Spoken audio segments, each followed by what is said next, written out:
الرحیم یا ایھا الذین آمنوا هل ادلکم علی تجارۃ تنجیکم من عذاب علیم تؤمنون باللہ ورسولہ وتجاہدون فی سبیل اللہ باموالکم وانفسکم ذالکم خیر لکم ان کنتم تعلمون یغفر لکم ذنوبکم ویدخلکم جنات تجری من تحتها الانہار ومساکن طیبۃ فی جنات عدن ذالک الفوز العظیم وأخرى تحبونها نصر من الله وفتح قريب وبشر المؤمنين يا أيها الذين آمنوا كونوا أنصار الله كما قال عيسى ابن مريم للحواريين من أنصاري إلى الله قال الحواريون نحن أنصار الله فآمنت طائفة من بني إسرائيل وكفرت طائفة فأيدنا الذين آمنوا علی عدوہم فاصبحوا ظاہرین۔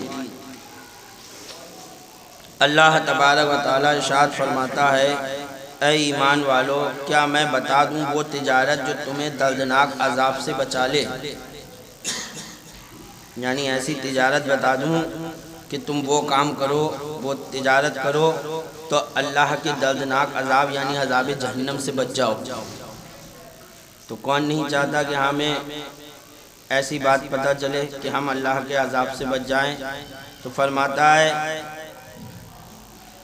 ایمان رکھو اللہ اور اس کے رسول پر۔ سب سے پہلا کام کیا ہے کہ اللہ پر ایمان لاؤ اور اللہ کے رسول پر ایمان لاؤ، اپنا ایمان پختہ کرو۔ دیکھیے قرآن میں بھی آپ دیکھیں گے تو سب سے پہلا درجہ ایمان کا ہی رکھا گیا۔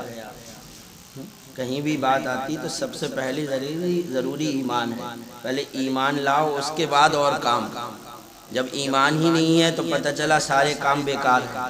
ہماری نمازیں جب تک قبول نہیں ہوں گی جب تک ہمارا ایمان نہیں ہوگا، ہمارے روزہ، ہماری حج، ہماری زکوٰۃ، کچھ بھی ہر چیز کا دار و مدار ہمارے ایمان پر ہی ہے۔ اگر ایمان ہے تو رب کی بارگاہ میں قبول ہے، اور ایمان نہیں ہے، بے ایمان ہے، تو ہم کچھ بھی کرتے رہیں رب کی بارگاہ میں وہ چیز ہماری قبول نہیں ہو سکتی۔ تو اللہ فرماتا ہے ایمان رکھو اللہ اس کے رسول پر۔ جب ایمان لے آؤ، مسلمان ہو جاؤ، پھر فرماتا ہے اور اللہ کی راہ میں اپنے مال و جان سے جہاد کرو۔ اللہ کی راہ میں اپنے مال سے بھی اور اپنی جان سے بھی جہاد کرو، یعنی ضرورت پڑے اپنا مال اللہ کی راہ میں قربان کر دو، اور ضرورت پڑے تو اپنی جان قربان کر دو۔ اس کے لیے ہر وقت تیار رہو۔ اب جان قربان کرنے کی باری تو بہت دور ہے، ہم اپنا وقت قربان نہیں کرتے نمازوں کے لیے، 5 وقت کی نماز کے لیے ہم اپنا وقت قربان نہیں کر رہے ہیں، تو جان تو بہت دور کی بات رہ گئی۔ اللہ تبارک و تعالی ہمیں اور آپ کو توفیق عطا فرمائے۔ ہم دیکھیں یہی جو ہے تجارت ہے جس کے بدلے میں ہم اللہ کے عذاب سے بچ سکتے ہیں، کہ ہم اپنے مال کو صدقہ و خیرات کریں۔ پہلے ضروری ہوتا ہے کہ جو چیز اللہ نے فرض کی ہے اس کو ادا کریں، اس کے بعد نفل کا مرتبہ آتا ہے۔ سمجھ رہے ہیں آپ فرض چھوڑ کر نفل کام کریں گے تو معاملہ جو ہے آپ کا گڈھے میں رہے گا۔ میں نے پہلے بھی یہ مثال دی تھی کہ ایک ہوتی ہے ڈیوٹی اور ایک ہوتا ہے اوور ٹائم۔ اوور ٹائم آدمی تبھی کرتا ہے جب اپنی ڈیوٹی پوری کر لیتا ہے، جب تک ڈیوٹی پوری نہ ہو وہ اوور ٹائم نہیں کرتا۔ ڈیوٹی تھی 8 گھنٹے کی، 8 گھنٹے اس نے کام کیا، اب اس کے بعد جو اوپر کر رہا ہے 9 گھنٹے 10 گھنٹے وہ اس کا اوور ٹائم لگ رہا ہے۔ اب وہ 8 گھنٹے کام نہ کرے اور کہے کہ میرا اوور ٹائم چل رہا ہے، کیسے چل جائے گا؟ ارے پہلے اپنا جو کام ہے وہ تو پورا کر، اوور ٹائم تو بعد میں لگے گا۔ ابھی تیرے 8 ہی گھنٹے پورے نہیں ہوئے تو اوور ٹائم کے چکر میں پڑا ہے۔ تو اللہ نے 5 وقت کی نماز فرض کی ہے، ہم وہ 5 وقت کی نماز نہ پڑھ کر اور شب برات میں نفل پڑھے جائیں ایک رات، اور کہیں نفل پڑھ رہے ہیں اتنے خوب ثواب ملے گا۔ کیا ثواب ملے گا؟ بولیے۔ آپ کی جو ڈیوٹی تھی وہ تو آپ نے ابھی کی ہی نہیں ہے، اسی لیے یہ مسئلہ ہے کہ نفل عبادت جب تک قبول نہیں ہے جب تک فرائض اس کے ذمے ہیں۔ مسئلہ ہے، آپ کہیں بھی معلوم کر سکتے ہیں جا کے۔ جب تک آپ کی فرض نمازیں آپ کی ذمہ ہیں، آپ کی نفل نماز قبول نہیں ہوگی۔ اسی لیے حکم ہے کہ جن کی فرض نمازیں ان کے ذمے ہیں، وہ لوگ جو نمازوں میں نفل ہوتے ہیں، ظہر میں ہیں، مغرب میں ہیں، عشاء میں ہیں، ان تین ہی نمازوں میں نفل نماز ہوتی ہے، فجر میں نہیں ہوتی، عصر میں نہیں ہوتی۔ تو جہاں جہاں نفل نمازیں ہیں اس جگہ پر وہ اپنی قضا نمازیں پڑھ لیں، نفل کی جگہ قضا پڑھ لیں۔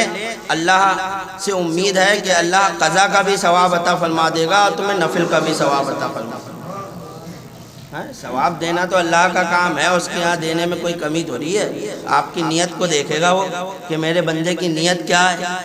وہ اپنی پیچھے کی نمازوں کو پورا کرنے کی کوشش کر رہا ہے تو میں ان سب کا بھی ثواب دوں گا، اور جو نفل یہاں پڑھتا اس کا بھی ثواب دوں گا۔ دینے والا تو اللہ ہے اور اس کے یہاں دینے میں کوئی کمی نہیں، وہ جو چاہے دے دے اپنے بندوں کو۔ تو ہمیں یہ چاہیے کہ ہم پہلے جو ہے فرائض کو دیکھیں، اور اسی طرح ہم نیازیں کرتے ہیں، لنگر لٹاتے ہیں، سب کچھ کرتے ہیں، لیکن زکوٰۃ کی طرف ہماری توجہ نہیں ہوتی۔ زکوٰۃ کے مسائل بارہا بتائے گئے لیکن پھر بھی لوگ ان کو نہیں سمجھ پاتے۔ اگر نہیں سمجھ پا رہے ہیں، آپ اکیلے میں آئیے، بیٹھیے، پوچھئے کہ امام صاحب زکوٰۃ کے مسائل کیا ہیں، ہمیں سمجھائیے، ہمیں بتائیے، ہم زکوٰۃ نکالنا چاہتے ہیں، کیا ہم پر زکوٰۃ ہے؟ یہ آپ معلومات کریں گے تبھی آپ کو پتہ چلے گا۔ ویسے میں بتاتا رہتا ہوں عام طور پر بھی، لیکن پھر بھی اگر آپ کے سمجھ میں نہیں آئے ہیں تو آپ پوچھئے اس چیز کو آگے کہ ہمارے یہاں پر ڈاؤٹ رہا، یہ چیز ہمارے سمجھ میں نہیں آئی۔ اگر ہم بتانے سے انکار کریں تو کہیں کہ آپ امام صاحب بتا نہیں رہے، ہم انکار نہیں کریں گے، الحمدللہ ہم آپ کو بتائیں گے، لیکن آپ آگر پوچھئے کہ آخر کیا ہم پر زکوٰۃ ہے؟ ہمارے پاس اتنا مال ہے، اتنا ایسا ہے، بتائیے امام صاحب کیا ہم پر زکوٰۃ ہے؟ کیا ہم پر قربانی ہے؟ ہمارے اوپر اتنا مال ہے، اتنا یہ ہے، یا اگر آپ بتاؤ گے تبھی تو ہم کہیں گے کہ ہاں آپ پر ہے یا نہیں۔ تو زکوٰۃ فرض ہے، زکوٰۃ آدمی نکالتا نہیں، نیازیں کر دیتا ہے، سب کچھ کر دیتا ہے، لیکن جو چیز فرض ہے پہلے، پھر کہا گیا پہلے اسے ہی کرنا، اس کے بعد ہمارے پاس ہے تو ہم کتنی ہی نفلی نیازیں کریں، نیاز دلانا یہ نفلی کام ہے، اور زکوٰۃ جو ہے وہ فرض ہے۔ تو اللہ نے جو چیز فرض کی ہے ہمیں پہلے وہ کرنا ہے۔ قربانی واجب ہے ہم پر، ہمیں پہلے اگر ہمارے اوپر واجب ہے تو ہمیں قربانی کرنا ہے، اس کے بعد صدقہ و خیرات کی بات آتی ہے۔ اگر ہمارے پاس اور زیادہ ہے تو ہم نفلی صدقہ بھی کریں گے۔ تو اللہ فرماتا ہے اللہ کی راہ میں اپنے مال اور جان سے جہاد کرو، یہ تمہارے لیے بہتر ہے۔ یعنی ایمان لاؤ، اپنے مال سے بھی جہاد کرو، اپنی جان سے، ہاتھ پیروں سے بھی، یعنی نمازیں پڑھو اور جو کرنے کا ہے دین کے لیے وہ کرو۔ یہ سب کرو گے تو دردناک عذاب سے بچ جاؤ، اللہ تمہیں دردناک عذاب سے بچا لے گا، یہ تمہارے لیے بہتر ہے اگر تم جانو۔ بہتر کب ہے؟ جب تم جانو تبھی تو، تمہیں جاننا ہی نہیں ہے، جاننے کے لیے کوشش ہی نہیں کر رہے ہو تو کیا بہتر ہے؟ تو فرماتا ہے اگر تم جانو وہ تمہارے گناہ بخش دے گا اور تمہیں باغوں میں لے جائے گا۔ یہ نہیں ہے کہ ہم یہ کام کر رہے ہیں تو ایسا نہیں ہے کہ ہم گناہگار نہیں ہیں، جانے کتنے گناہ ہمارے ویسے ہیں، نماز پانچوں وقت کی نماز پڑھ رہے ہیں تو کیا گناہگار نہیں ہیں؟ جانے کتنے گناہ ہمارے ہم سے ہو جاتے ہیں۔ کوئی یہ کہے ارے ہم تو 5 وقت کی نماز پڑھ رہے ہیں، ہم تو گناہگار نہیں ہیں، ہم تو اتنا اچھا کام کریں پھر بھی پریشان رہتے ہیں۔ تمہیں پتہ ہے کہ ہمارے کتنے گناہ ہیں؟ ذرا غور کرا کرو کبھی بیٹھ کر اپنی زندگی پر، اللہ تبارک و تعالی کہ احسانوں پر غور کرا کرو کہ اللہ نے ہمیں کتنی نعمتیں عطا کی ہیں۔ اللہ کی ایک نعمت آنکھ ہے، اللہ کی ایک نعمت کان ہے، اللہ کی ایک نعمت زبان ہے، اللہ کی ایک نعمت جو ہے ہاتھ ہیں، پیر ہیں۔ اپنے جسم میں ہی دیکھو گے تو بے شمار اللہ کی نعمتیں موجود ہیں۔ شیخ سعدی علیہ رحمت و رضوان فرماتے ہیں کہ ایک بار سانس لینے میں 2 مرتبہ اللہ کا شکر کرنا چاہیے، 2 مرتبہ اللہ کا شکر ضروری ہو جاتا ہے۔ اب بتاؤ دن میں کتنی مرتبہ سانس لیتے ہیں؟ کیوں؟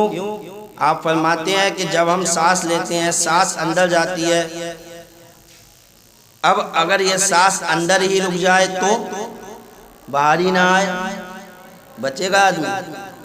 بس اندر جائے وہیں رک جائے، اب نکل ہی نہیں رہی ہے، مر جائے گا۔ پھر فرماتے ہیں پھر وہ سانس واپس باہر آتی ہے، اب باہر آ کر اگر واپس اندر نہ جائے تب بھی مر جائے گا۔ تو اللہ کا احسان کہ وہ سانس ہماری اندر جب پہنچتی ہے تو اندر ہی نہیں روکتا، اسے باہر بھی بھیجتا ہے، اور جب باہر ہوتی ہے تو باہر نہیں روکتا، اسے پھر واپس اندر بھیجتا ہے۔ تو ایک مرتبہ سانس لینے میں 2 مرتبہ اللہ کا شکر ادا کرنا۔ اب بولو دن میں ہم کتنی مرتبہ سانس لیتے ہیں؟ کوئی گنتی ہے؟ گنتی ہے؟ نہیں گنتی ہے۔ تو ہم کتنا اللہ کا شکریہ ادا کر رہے ہیں؟ ہے ہمارے بس کی؟ نہیں ہے۔ اللہ کا شکر ہم کما حقہ ادا کر سکتے ہیں؟ نہیں کر سکتا، کوئی نہیں کر سکتا۔ اللہ کی نعمتوں کا شکریہ ادا کوئی کتنا کرنا چاہے بھی تب بھی کما حقہ اس کی نعمتوں کا شکر ادا کر ہی نہیں سکتا۔ جتنی نعمتیں اس نے ہم پر کی ہیں تو کم از کم جس چیز کا اس نے ہمیں حکم دیا ہے اتنا تو کر لو۔ اگر ہم اتنا بھی نہ کر سکے تو پھر ہمارا دنیا میں آنا کس کام کا؟ اللہ فرماتا ہے یہ تمہارے لیے بہتر ہے، اگر تم جانو وہ تمہارے گناہ بخش دے گا اور تمہیں باغوں میں لے جائے گا جن کے نیچے نہریں روا، اور پاکیزہ محلوں میں جو بسنے کے باغوں میں ہیں، یہی بڑی کامیابی ہے۔ اور ایک نعمت تمہیں اور دے گا جو تمہیں پیاری ہے، یہ جب کرو گے کیا کرو گے؟ ایمان لاؤ گے، اللہ کی راہ میں اپنا مال خرچ کرو گے، اپنی جان سے جہاد کرو گے تو یہ سب تو دے گا اللہ، تمہیں بخش دے گا، تمہیں باغوں میں لے جائے گا، جنت دے گا۔ ایک نعمت تمہیں اور دے گا جو تمہیں پیاری ہے، وہ کیا ہے؟ اللہ کی مدد۔ کتنی بڑی بات ہے۔ آدمی کو کوئی پاورفل آدمی ہو، مثال کے طور پر کوئی یہاں کا پرائم منسٹر کہہ دے کہ بھائی تم گھبراؤ مت، تمہارے اوپر ہمارا ہاتھ ہے، ہم تمہاری ہر طرح سے مدد کریں گے، اتنا کہے نا آدمی پھولا نہیں سمائے گا۔ ارے پرائم منسٹر نے مجھ سے کہہ دیا کہ میری مدد تمہیں ہے، تم مت گھبراؤ۔ پرائم منسٹر تو بہت دور کی بات ہے، اگر چوکی کا جو ہے انسپیکٹر کہہ دے کسی سے کہ ہم تمہارے ساتھ ہیں تم مت گھبراؤ، تو آدمی کہے گا ارے مجھے کسی سے ڈر نہیں ہے، میرے یہاں کا چوکی کا انچارج کہہ رہا ہے ہم تمہارے ساتھ ہیں۔ اور وہ تو پروردگار عالم جو تمام کائنات کا پیدا کرنے والا ہے، تمام کائنات کو پالنے والا ہے، جس کے آگے کسی کی طاقت چل نہیں سکتی، وہ فرما رہا ہے کہ ہماری مدد تمہیں مل جائے گی۔ اس سے بڑی اور کیا بات ہو سکتی ہے کہ جس کو اللہ کی مدد مل جائے اس کو کسی اور کی مدد کی ضرورت نہیں ہے۔ تو یہ بہت اچھی بات ہے۔ اللہ فرماتا ہے یہ تمہیں پسند بھی ہے، جو تمہیں پیاری ہے، اللہ کی مدد اور جلد آنے والی فتح۔ اور اے محبوب مسلمانوں کو خوشی سنا دو، اے ایمان والو دین خدا کی مددگار ہو، جیسے عیسیٰ ابن مریم نے حواریوں سے کہا تھا کون ہے جو اللہ کی طرف ہو کر میری مدد کرے۔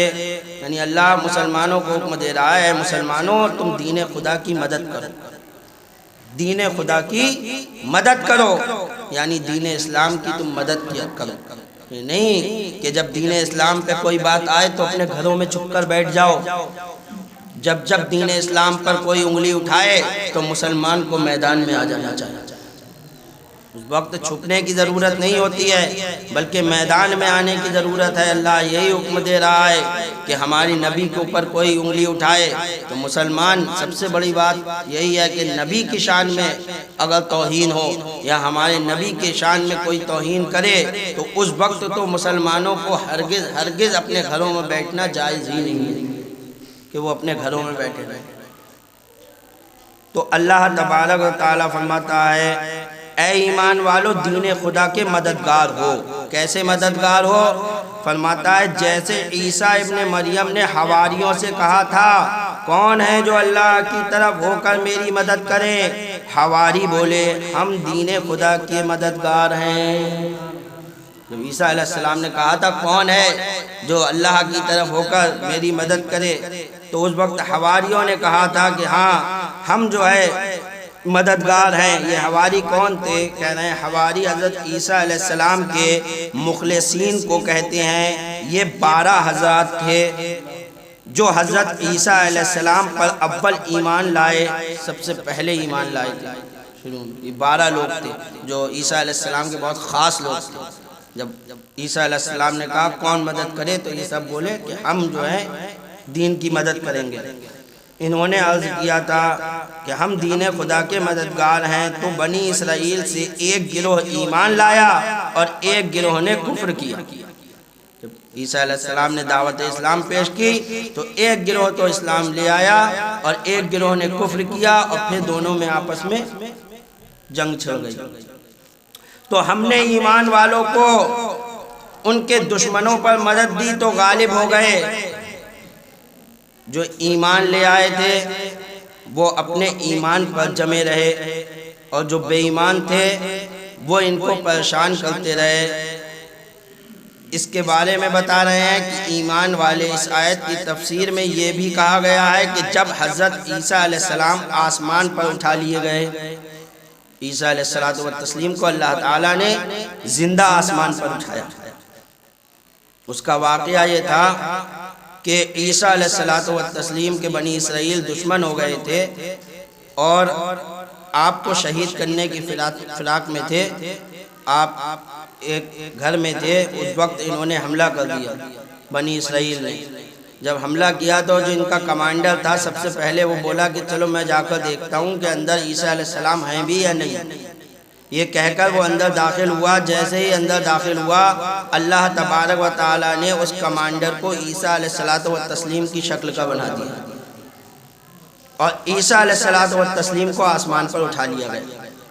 آپ زندہ آسمان پر اٹھا لیے گئے، اور اس کو عیسیٰ علیہ السلام کی صورت میں بنانے کے بعد اس کی بولنے کی طاقت کو ختم کر دیا اللہ نے۔ گونگا ہو گیا، بول ہی نہیں پاتا تھا۔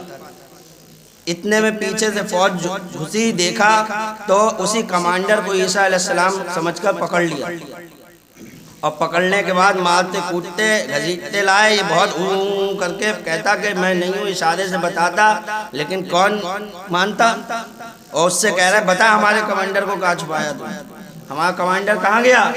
یہاں تک کہ اسی کو ہی جو ہے انہوں نے سولی پر چڑھا دیا، کیلے اولے لگا کے۔ جو دیکھتے ہیں آپ لوگ عیسائیوں کے کہ بنی ہوتی ہے مورتی، اسی طریقے سے سولی پر چڑھا کر، اور یہ سمجھے کہ ہم نے عیسیٰ علیہ السلام کو معاذ اللہ رب العالمین سولی پر چڑھا دیا۔ تو یہی وہ لوگ سولی پر چڑھا کر اسی کی پوجا کرتے ہیں، اسی کی یہ صلیب گلے میں ڈالتے ہیں، جو مسلمان کو ہرگز ڈالنا جائز نہیں ہے۔ یہ یاد رکھیے، ان کا کفری نشان ہے، قومی پہناوا نہیں ہے۔ ایک ہوتا ہے قومی پہناوا، جیسے پینٹ شرٹ ہے، یہ قومی پہناوا ہے۔ جب قومی پہناوا کوئی کسی کا ہوتا ہے اور وہ عام ہو جاتا ہے تو اس کا حکم بدل جاتا ہے۔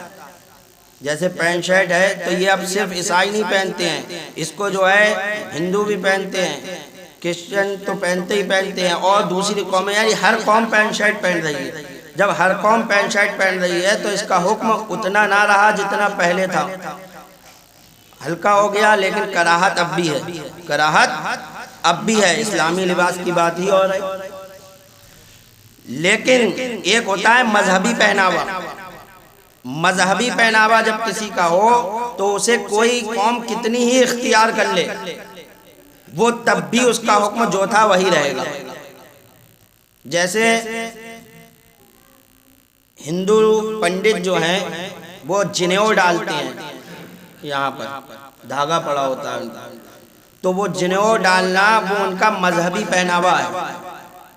اگر کوئی مسلمان جنیو ڈالے گا تو وہ زبان سے کچھ کہے یا نہ کہے، کچھ بولے یا نہ بولے، ایسے شخص کے اوپر توبہ لازم ہو جائے گی، دوبارہ کلمہ پڑھے، تجدید ایمان کرے۔ وہ کفری نشانی ہے، وہ ان کی کفری نشانی ہے۔ ایسے ہی کوئی مسلمان چٹیا رکھ لے سب گنجا ہو کر، اور بیچ میں صرف جیسے ہوتی ہے پنڈتوں کے ویسے چوٹی رکھ لے، تو اس کے اوپر حکم ہوگا کہ وہ توبہ کرے، تجدید ایمان کرے۔ کیوں؟ وہ ان کی کفری نشانی ہے۔ سمجھ رہے ہیں آپ؟ یہ ہے مذہبی شعار، کسی کا مذہبی شعار لینا۔ ایسے ہی صلیب اگر کوئی گلے میں ڈالے گا تو یہ ان کی کفر کی نشانی ہے۔ یہ اس لیے وہ ڈالتے ہیں کہ عیسیٰ علیہ السلام کو سولی پر چڑھایا گیا، یہ ان کا عقیدہ ہے جو قرآن کے خلاف ہے۔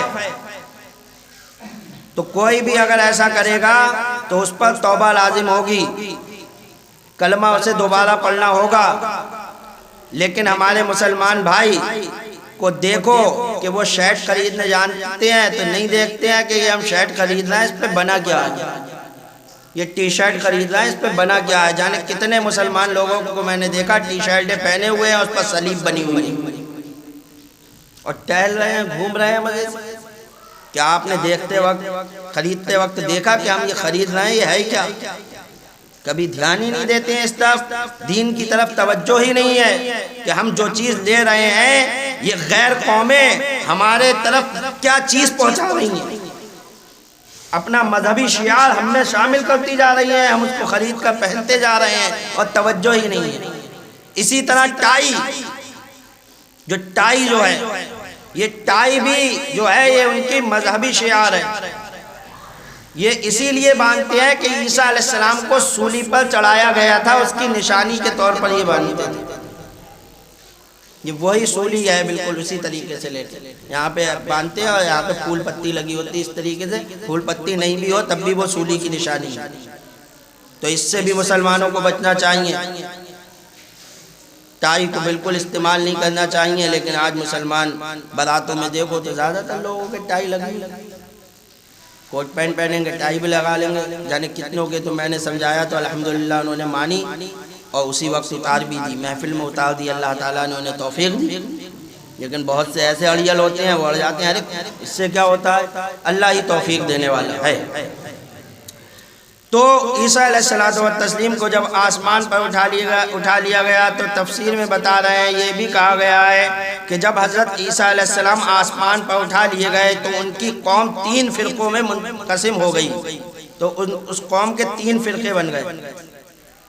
ایک فرقے نے حضرت عیسیٰ علیہ السلام کی نسبت کہا کہ وہ اللہ تھا، آسمان پر چلا گیا، معاذ اللہ رب العالمین، عیسیٰ علیہ السلام کو خدا کہہ بیٹھے کہ وہ خدا تھا، آسمان پر چلا گیا۔ دوسرے فرقے نے کہا کہ وہ اللہ تعالیٰ کا بیٹا تھا، اس نے اپنے پاس بلا لیا۔ دوسرے نے یہ کہا کہ وہ اللہ کا بیٹا تھا، اللہ نے اپنے پاس بلا لیا۔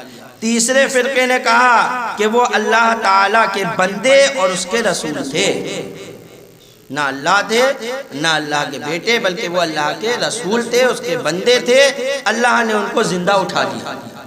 یہ ان کا عقیدہ رہا، اس نے اٹھا لیا۔ یہ تیسرے فرقے والے مومن تھے، ان دونوں فرقوں سے جنگ رہی اور کافر گروہ ان پر غالب رہے، یہاں تک کہ سید الانبیاء محمد مصطفیٰ صلی اللہ تعالی علیہ وسلم نے ظہور فرمایا، اس وقت ایماندار گروہ ان کافروں پر غالب ہوا۔ یعنی وہ لوگ جو عیسیٰ علیہ السلام کے بارے میں یہ عقیدہ رکھتے تھے کہ عیسیٰ علیہ السلام اللہ کے بندے اور اس کے رسول ہیں، یہی وہ لوگ تھے جو حضرت محمد مصطفیٰ صلی اللہ علیہ وسلم پر ایمان لے آئے۔ ایمان لے آئے، صحیح عیسائیت کے صحیح دھرم پہ تھے۔ جب سرکار تشریف لائے تو انہوں نے پہچان لیا یہی آخری نبی ہے، اور جو نشانیاں ہمارے عیسیٰ علیہ السلام نے بتائی تھی وہ سب ان میں پائی جا رہی ہیں۔ تو یہ ایمان لے آئے، تو اسی کے بارے میں اللہ فرماتا ہے تو ہم نے ایمان والوں کو ان کے دشمنوں پر مدد دی تو وہ غالب ہو گئے۔ وَمَا عَلَيْنَا إِلَّا الْبَلَاغُ۔